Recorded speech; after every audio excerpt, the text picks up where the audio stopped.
Well, good morning, everyone, and welcome to the Animal Care Wednesday webinar. My name is Amy Schleicher, and I will be your host this morning for the webinar. Before our speaker starts with his presentation, I just wanted to run through a few details with you on how the process will work this morning. As our speaker gives his presentation, you're welcome to type your questions and comments into the chat box. We won't be using audio for questions. We'll be using that chat box. So please feel free to type those in as we go along or at the end.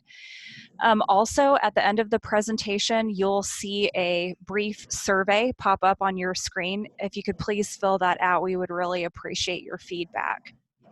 So just a little bit of background on the webinar series. Animal Care Wednesday webinar is a collaborative effort of Extension Services, of Iowa State University, University of Missouri, University of Nebraska, and South Dakota State University. And so we've got a variety of topics every other month that we cover to help extension educators and others stay up to date on animal care issues. You'll see in the chat box, there's a link to a website. That is our Animal Care Wednesday webinar website, and you're welcome to visit that to view recordings of this and past webinars. We'll go ahead and get started with our presentation this morning. Our speaker is Dr. Zach Williams. He's with Michigan State University Extension and serves as their poultry extension specialist. And he's been in that role for about a year.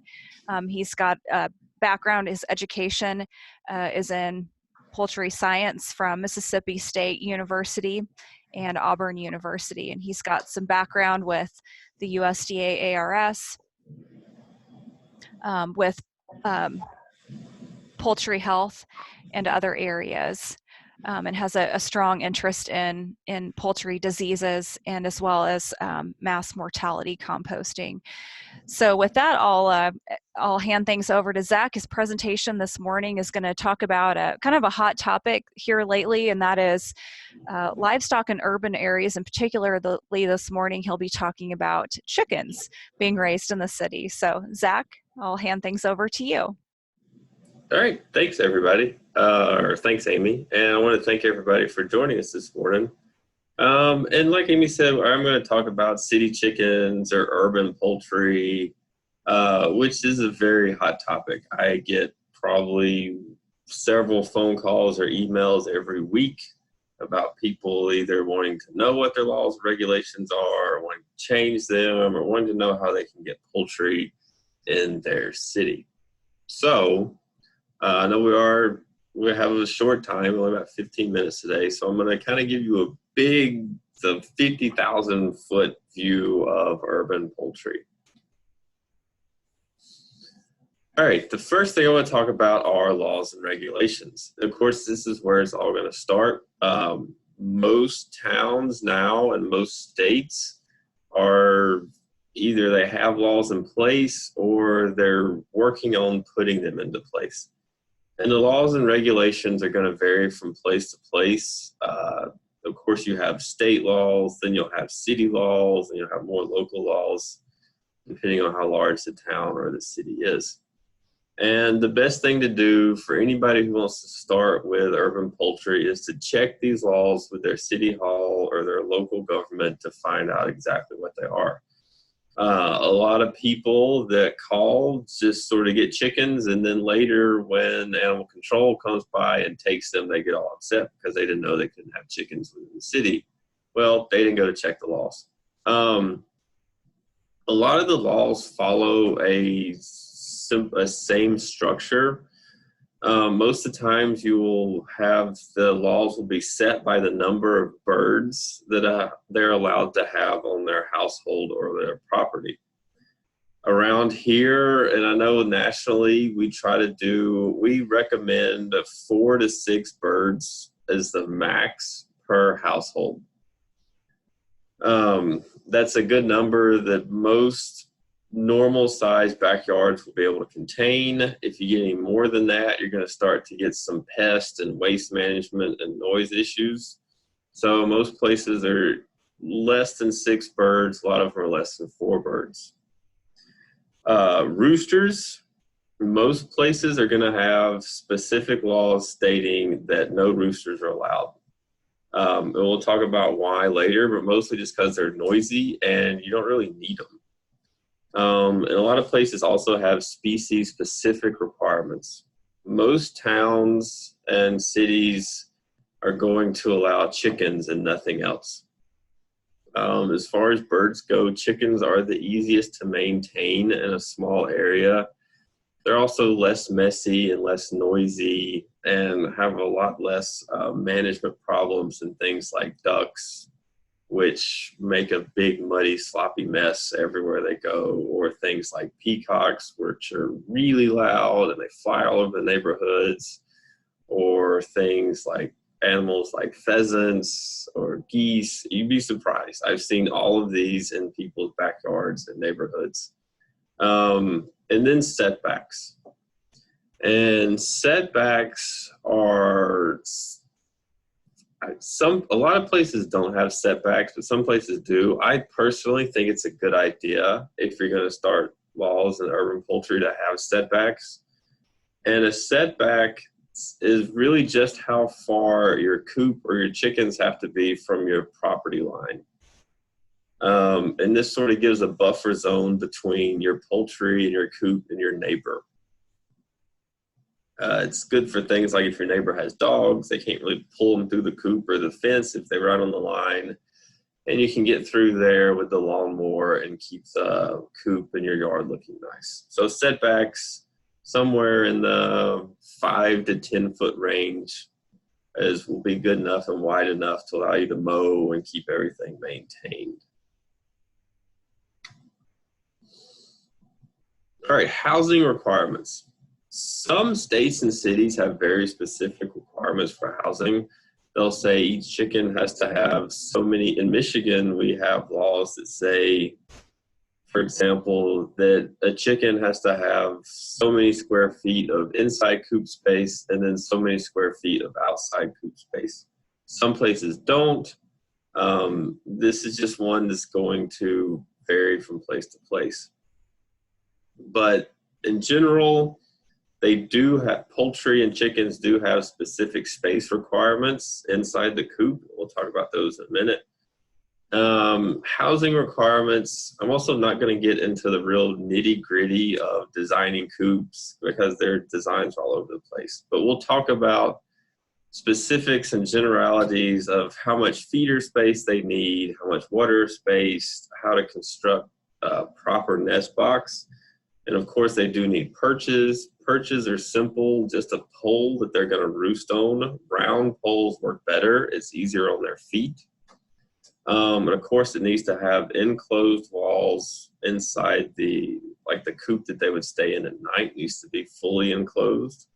And this is to keep weather off and to keep heat. Of course, it needs a roof to keep rain off and then some sort of heat source. So really housing is just protection from weather, predators. It's going to keep them in a certain area so that they aren't roaming all over the yard. Chickens and birds do fly. Even though chickens aren't the best flyers, they can fly over fences. So keeping them in a coop, especially in urban settings, is going to be a good management practice. And of course, you want to have some sort of heat source. I'm in Michigan. It got down to negative 30 degrees this winter. Fortunately, if you can keep the coop above 40 degrees, they will stay plenty warm. All right, so space requirements. And we're going to talk about space requirements for older hens, young hens, and little chicks. And the space requirements are going to grow as the bird ages. But when someone's building a coop or you're helping them plan for a coop, they need to build it for the mature size of the chickens. So a mature hen is going to require 2.5 to 3 square feet per bird. And this will change depending on the size of the bird. If they're larger, of course, they're going to need more square footage, like a Orpington is a fairly large breed of hen that's fairly popular. they're going to need more space. So they might be up on the 3 square feet per hen. And this is inside the coop. The run is going to be different. The run can be as much space as you want to have. Chicks only need about 1 square foot. And from about 1 day of age to somewhere around 8 weeks, that's all they're going to need is 1 square foot. So they need to be kept in a little smaller area. And then pullets after 8 weeks of age need somewhere around 2 square feet. And then, of course, once they hit that maturity, that sexual maturity, and start laying eggs, that's where we're going to need about 2.5 to 3 square feet per bird. Feeder space, they do need about 3 to 5 inches of linear feed space per hen. So if you just have a trough, what you would do is just simply measure the length of the trough. So if the trough was 30 inches long, you could have about 10 hens eating at that trough at once. All right, nest boxes. One nest box will accommodate about 4 to 5 hens. So most urban poultry, they may only need 1 nest box. Of course, 2 would be better because it just gives them more space and more freedom to lay eggs as they want to. Nest boxes are really simple. They're about 14 inches wide, 12 inches high, about 16 inches deep. This will accommodate almost every hen, unless you get some really large hens. And we use nest boxes so that they will lay their eggs in one place, because hens prefer to lay eggs in dark and closed places. So if you've got like a dark corner of your coop, that's probably where they're going to lay in eggs. So we need to make some nest boxes to encourage them to lay in one spot. If they do lay in nest boxes, what this will do is it will keep down on pests. It will keep down on things like cannibalism and broken eggs and hens actually feeding on the eggs. And it will be easier for you when you go out there and collect the eggs. Your nest boxes only need 1 open side. The rest of it should be enclosed. All she needs to do is go in and get out. And then for coop designs, what I like to recommend is to place the next nest boxes on an exterior wall. And that way you can have a door to the outside that you can open and just reach in and collect your eggs without ever entering the coop if you don't want to. So just an easy way to collect eggs.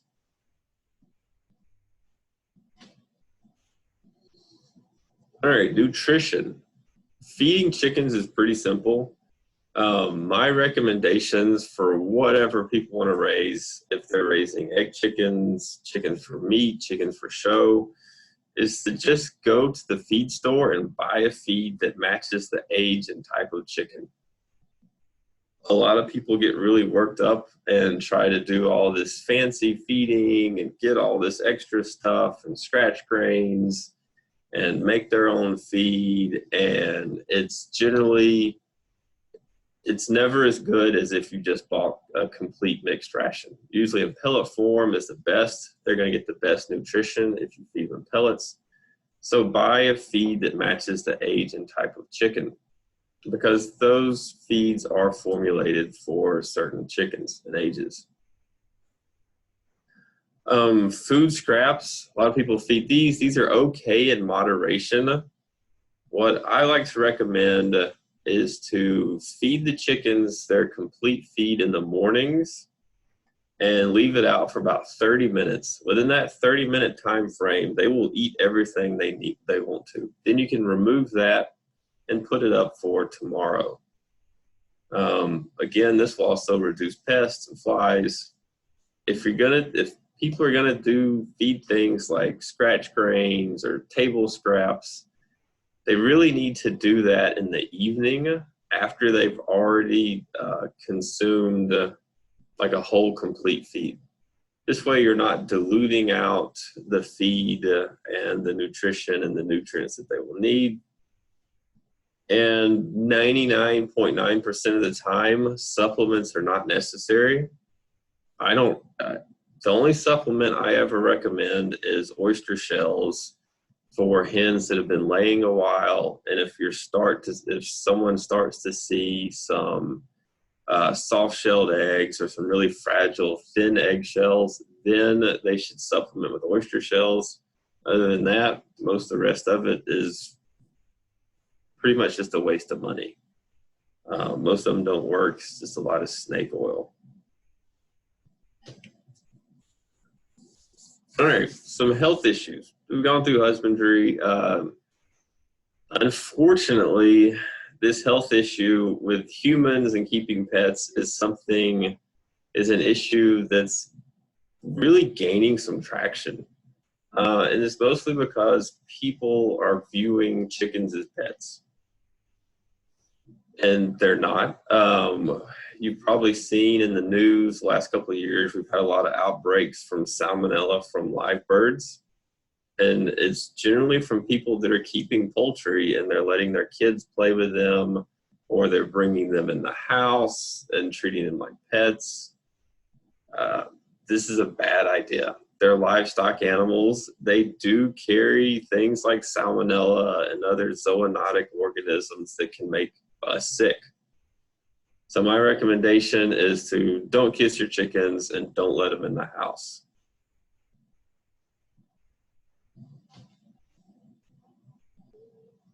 So disease issues in birds. If you keep an animal long enough, these birds are pretty hardy, and through proper management, most of the times they're not going to get sick. But eventually, someone will get some that get sick. And if they get sick birds, they really just need to go to a veterinarian or call the state extension or local extension or the state diagnostic lab to try to get these birds, to try to get a diagnosis of what's going on. I recommend not to go to the internet or not to do any sort of home remedies or anything like that, to go get some actual veterinary advice. So one of the big issues we have is people buying birds. When they first buy birds, they're not really sure where to go. They might buy them off of Craigslist or go to an auction. I generally don't recommend to do this. What I would recommend is to buy from an actual hatchery. There are plenty of hatcheries out there that will sell all kind of different breeds to small flock owners into backyard poultry. Some of them do have minimum requirements and some don't. What some people do is they'll kind of go around their neighborhood and talk to neighbors and see if maybe 5 or 6 people as a group want to go in and buy some chickens, and they can get them ordered, and they'll come from a hatchery. Now, what happens when they come from the hatchery is they're going to have vaccinations, they're going to have health documentation, and they'll know what they're getting, as opposed to going to like Craigslist or someplace like that and just getting chickens. One other thing I'll say about diseases in birds, if you've been paying attention, and a lot of people are, that the Newcastle problem out in California, we've depopulated almost, I think right now we're up to a little over 2 million chickens in California. They did come down with Newcastle and backyard poultry. I believe it started in game chickens and game fowl that were being kept. And this is one where the USDA and authorities will come in and quarantine and start depopulating, and they'll go from house to house in the neighborhood checking to see who has chickens. A lot of people have been upset by this because they view it as the government coming in to kill their chickens. Well, what's happening is they're quarantining these chickens and they're euthanizing them, and they're trying to cut off the spread of this disease. Now, chickens and other fall into a category of livestock, and I can't remember what the specific name of it is, but it's a category of livestock that, if through some legalities, through federal laws and regulations, that if you own them and there's a disease outbreak, then you have to report if someone comes to your house and asks, and then they will take the corrective actions, whether it's testing your chickens or if it's euthanizing and depuping your flock.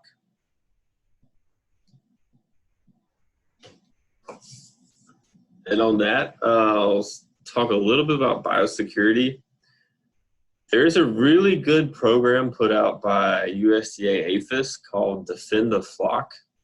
They've put out a good bit of materials. They've done webinars, and it's all geared towards biosecurity of large flocks and small flocks. So I recommend that if you have biosecurity questions, go look at that, because we could do a whole lecture on biosecurity. But really, biosecurity is trying to protect every chicken or everybody's birds, all the way from the small, if you have 1 or 2 chickens, to places that have thousands or hundreds of thousands of chickens. All right, let's talk about being a good neighbor and keeping chickens inside the city, and some issues that are going to come up. First of all, chickens are noisy. They do fly. You can have a lot of pests if you keep chickens, and you can get some pretty serious odor concerns. But fortunately, most of these have some pretty simple remedies and some things that you can do to eliminate these concerns. All right, noise concerns. And this is a concern everywhere I go. Anybody I talk to, they always have noise concerns, and rightfully so, because chickens are quite loud. Hens are generally quiet. However, they're usually going to cackle and make a bunch of noise right after they lay an egg, first thing in the morning. And other than that, they're pretty quiet. But just know that they will be pretty loud first thing in the morning when everybody's waking up. Roosters, there's a reason why most cities and towns and states don't allow urban poultry keepers to have roosters. And I recommend that people don't have roosters regardless of where they are. Roosters are going to crow, and the crowing is really loud. I think I read an article where roosters crow at about something like 90 to 100 decibels if you're standing within a couple of feet. And you can hear these things from miles away. And they don't just crow in the morning. They don't just crow a lot during the day or just during the day. They pretty much crow all the time. So if you're going to do urban poultry, I recommend to not have roosters or males of any sorts. The best thing to do with these is to just euthanize them and get rid of them as quickly as possible.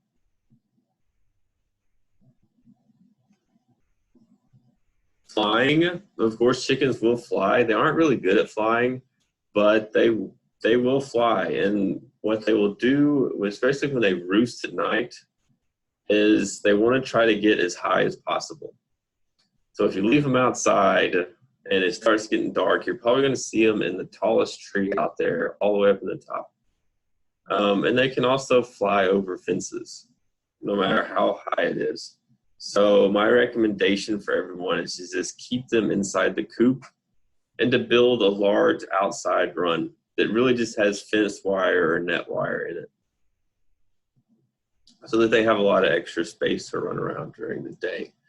In these outside runs, they don't need to have you can put a roof on it. It doesn't need a roof. It's really just wire walls to keep the chickens in and to keep predators and pests out. Pests, of course, chickens are pretty low on the food chain, so they're going to get eaten. There's a lot of predators, from cats to stray dogs to raccoons to possums. Pretty much anything is going to eat a chicken. And this is going to go back to keeping them inside and building a coop with good walls and good foundations and just a good secure place so that you don't attract a lot of predators. It's also, to reduce predators, you need to collect eggs as quickly as possible. So usually first thing in the morning, and then later earlier in the evening to collect eggs, because eggs will attract things like snakes and rats and other small predators. Rodents, rodents will get in, especially the feed. So if you're going to store feed, I recommend either like a trash can with a lid. It could either be metal or plastic, but a trash can just large enough to keep the feed in and then to keep the lid on that. This will keep things like rodents and flies away, as well as other scavengers that are trying to get in there and get feed. And it'll also keep the feed fresher longer, so it won't get wet and mold and everything else. Flies are also going to be a problem. The best way to keep down flies is to clean out the manure and to clean out the bedding of the coop regularly, and to just keep it dry as possible. All right, and chickens do smell. They have that really nice chicken smell to them. Most of this smell is coming from the excreta or the waste. And chickens do produce a good bit of manure. They're going to produce almost as much manure as they eat in a day. And a normal laying hen will probably eat somewhere around 1/4 pound of feed, or to 1/2 pound of feed a day. The best way to keep down the smell is to clean out the coop regularly and to keep fresh bedding in there. Now, one temptation on this bedding material that a lot of people go and they'll get cedar or something that smells really nice, thinking that it's going to keep the smell down. Well, bedding materials like cedar and hardwoods are actually carry a lot of molds and toxins and fungus that can actually give your chickens some really bad respiratory issues.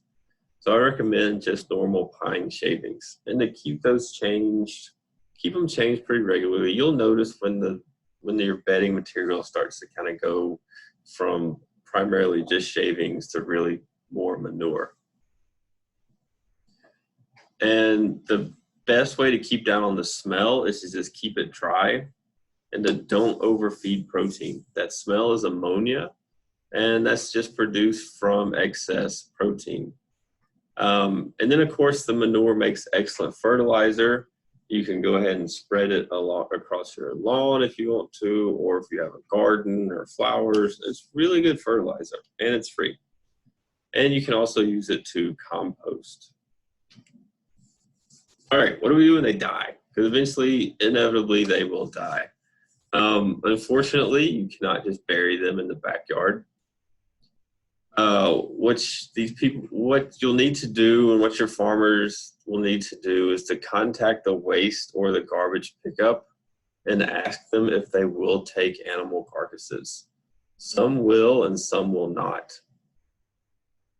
If they won't, one of their other options is to compost them, and they can put them in their normal compost and just turn it, and the body will decompose.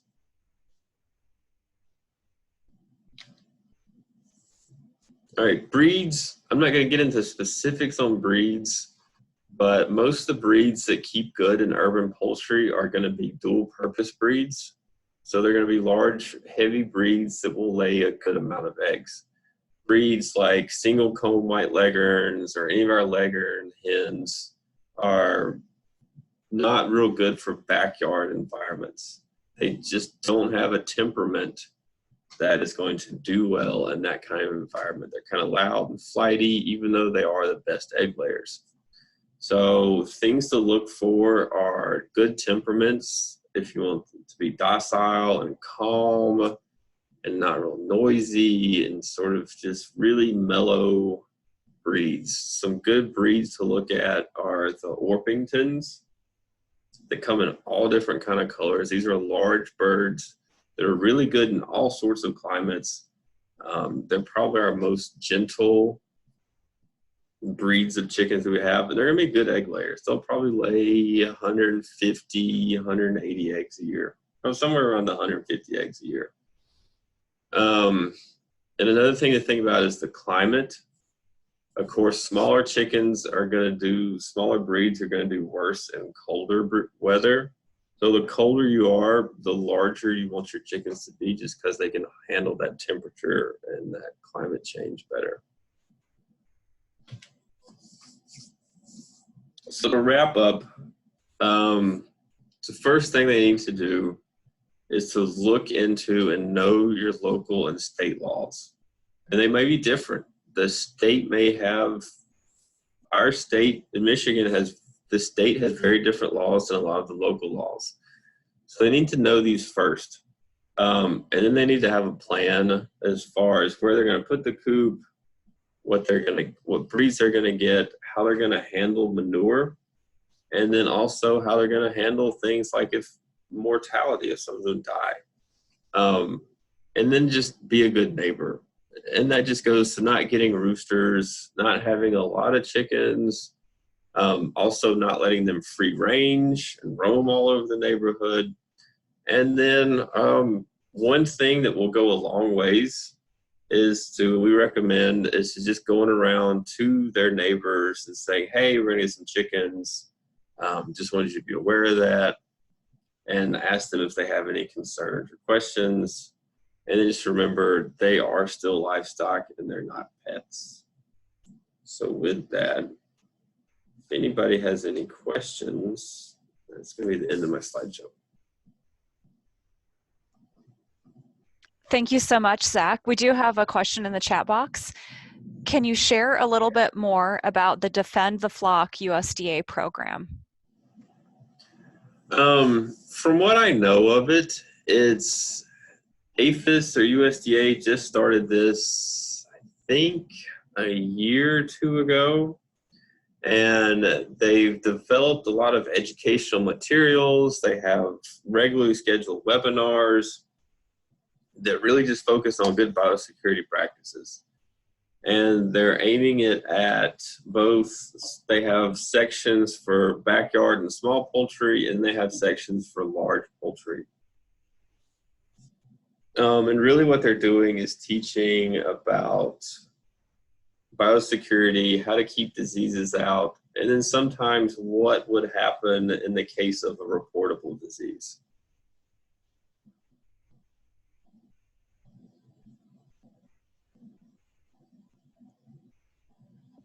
Sort of along those lines, as you were talking about health of backyard birds, what are your maybe rules of thumb isn't the right way to put it, but if a person does have a mortality in their flock, at what point should that flock owner be concerned? What's kind of how would you help them work through that process? Is a certain number of birds that die where they should start to be concerned? What do you think there?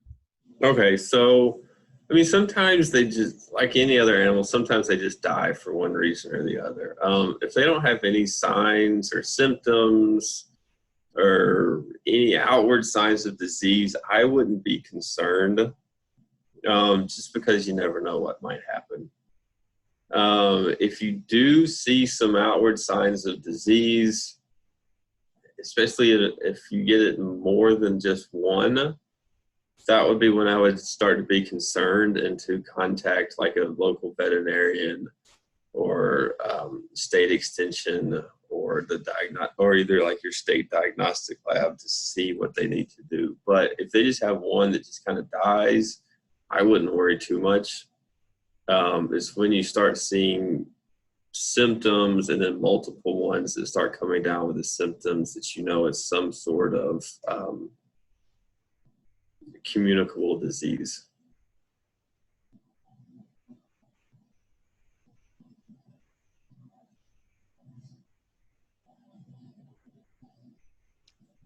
Thank you. And one last question. You talked earlier about nutrition of backyard birds. So would grit also be in that category of supplements that are not necessary? So grit's one that may or may not be necessary. And of course, grit is just to help them break down feed. So if you have a lot of small pebbles or kind of sandy and any sort of small pebbles already present in the backyard and in their area where they are located, They should be fine. But if you want to give them grit, that's fine if they don't have a lot naturally available to them. It's not really, I wouldn't really consider grit a supplement, or it's just something that they will use to digest feed with, because it's not really, it has no nutritional value. It just helps them to break down feed and corn and grains.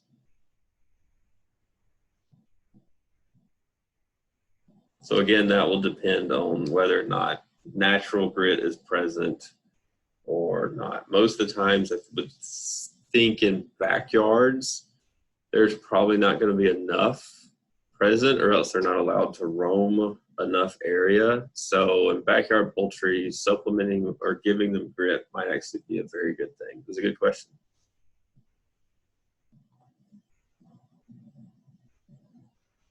One more question in the chat box. What resources does Michigan State University have for youth and adults wanting to learn more about raising and showing poultry in close proximity to neighbors? Not much, unfortunately. There's, if they can email me, I can get you in touch with our 4-H and youth poultry person. She would know more about those resources than I do.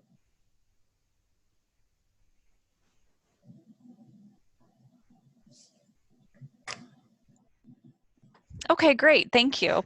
Well, I don't see any other questions in the chat box, so I think that'll probably wrap things up for the webinar this morning. Thanks again, Zach, for your presentation. It was very informative. I picked up a lot of very specific things that I know I will be able to use in my programs and consultations, and I'm sure everyone else did as well. So thank you again for that and your time. And thank you to everyone for attending the webinar this morning. Just a reminder, we'll be having our next program in October, so be watching for an announcement regarding that topic and speaker. So again, thanks to everyone for attending this morning, and have a great day. All right, thanks everybody.